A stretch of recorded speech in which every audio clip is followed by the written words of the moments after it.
This is the video feedback from Matthew Lovett for the Advanced 3D Animation module. Okay, Matthew, I've had a look through everything already, but if we go through it together, I'll give you a little bit of feedback on things. So, first of all, thanks for submitting the storyboards. That's quite useful to see. As with all good storyboards, it's good to have a little bit of textual information there as well. A little bit of a tip for the future. It's not going to affect your mark now, of course, but for the futures, when you're going to put together a storyboard, no matter how good your handwriting is, I would recommend that you type this.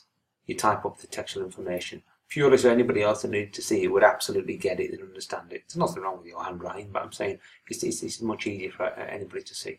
But that side doesn't really matter for now. Let's have a look through. Okay, so with this, as a storyboard, it's good, but because there's not a lot of movement going on in there, it's almost like frame to frame. There's not a huge difference. So I'm not sure you needed all these separate panels to discuss the movement that was going on there. I think it was a little bit unnecessary.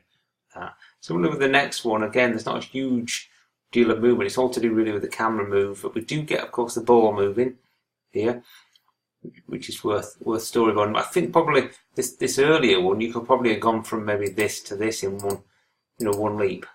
The camera gradually moves closer to the cap. Takes us to that one. I don't think you needed these intermediate ones. That said, sometimes with the storyboard, it can be useful to put an audio kind of transcript in there, so you know exactly the hit points and things. But you've put it in, so I'm happy with that. I'm happy that you got storyboards. Very good. Okay, so we'll have a look at the actual final sequence. I'll just increase the size a touch. Fit my screen. Okay, so. I like what I see. I think it's an interesting choice of audio clip. It's quite descriptive, which is good. The description of the cap itself is there. That does lead you, therefore, to put together something which looks like it should, like it's been described. The other thing I would say is it's actually a fairly unusual object. Dare I say it, even perhaps a little bit boring, in terms of like just being a cap. So I'm glad you're trying to do something with it that's kind of interesting. You know what I mean? You just the way that you've textured it and the way that you kind of attempted to light it. Although I'm going to come back to the lighting in a moment. You try to make it interesting and do almost like present it in a way. So it's not just thrown on the sand. It's on a rock. Or so, you're doing something a little bit more interesting with it, which is good. Okay, so let's move through this. Now, my first bit of critique I'd give you is that this island is a little bit too uniform. It's just a little bit sort of square, kind of cropped off. I probably would have gone there for something that either start off with a circular area or something like that, or if you're going to go down the route of working with the flat plane, which is what it looks like you've done here, and I did in this tutorial, then maybe look at immersing some of this underwater. So you just got some little kind of peaks coming up above the water, and then the edges maybe falling off down into the water or something. That would have stopped it looking quite so uniform. The other thing I would say is, although you've got an attempt at some water here, it's either too pale or it's just too reflective of this very white pale sky. So sort out the material mapping on that. It's not quite right. Similarly with this background, this sky is just way too bright. I don't know if there's an actual object there or that's just the environment background or what. You need something else in there to really set the scene. Because you put together a nice tiny little scene there, like a nice little area of the island. So I think you can showcase it that little bit better. So let's something that's going to offer a little bit of comfort. What would your luxury be? My luxury would have to be something that's very precious to me. People always... Okay, so the next thing I would say is that something like this, because it's all about the object, you've chosen to go down the route of having this camera sort of fly past and everything. The problem with that is that if you're not careful, the camera, you lose control of the camera effectively. So as we're moving in close, that's going to offer a little bit of comfort. What would you like? The camera's kind of flying over. We're kind of remaining focused on this, but then it kind of swoops sort of to one side and then comes back again. So you're losing a little bit of the control of the camera. Then we get quite close. We feel like we're going to go through the front of the cap, and then we zip round the side for no reason, really. The problem with that also is it just shows up errors. visible cap. And you do. You know, It's this, I'm guessing that those elements are not supposed to be protruding through the side. So, you know, hide that stuff. Don't emphasise it. Don't do a big extreme close-up on it if it didn't quite work effectively. I don't know what that's about. Where are we going with this?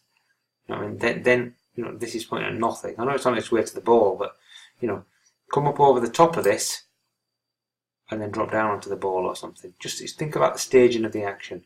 That's what's going to be important with something like this, because it's a relatively simplistic object. It's not an object that on its own moves really. I mean, you could perhaps have had the tassel swaying or something like that. I mean, the tassel swing might have taken a little bit of setting up, but it probably would have been doable. We could have done something with it. And in fact, I think in one of the tutorial sessions we did perhaps have a go at doing something like that. I might be wrong, but it might have just pushed it that bit further, because at the moment the majority of the animation is the camera movement, and the camera doesn't really work that well. You know, it's not very well controlled. Now the ball movement. Let's have a look at that. Gold trimming. So I would take my English caps.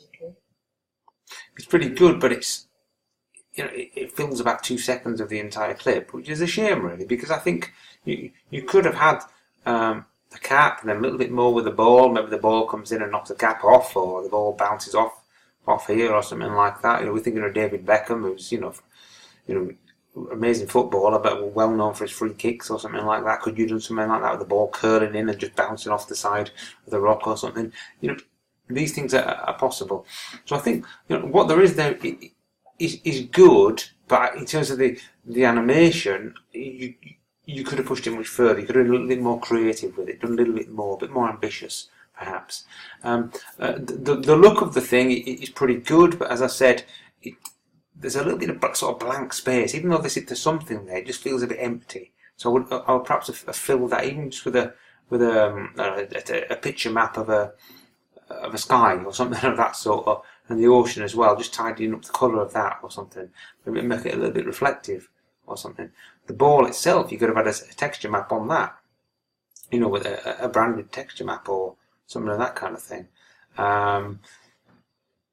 The last thing I would say that would have put this up another notch would have been just to sort the lighting out a bit. The lighting is quite harsh.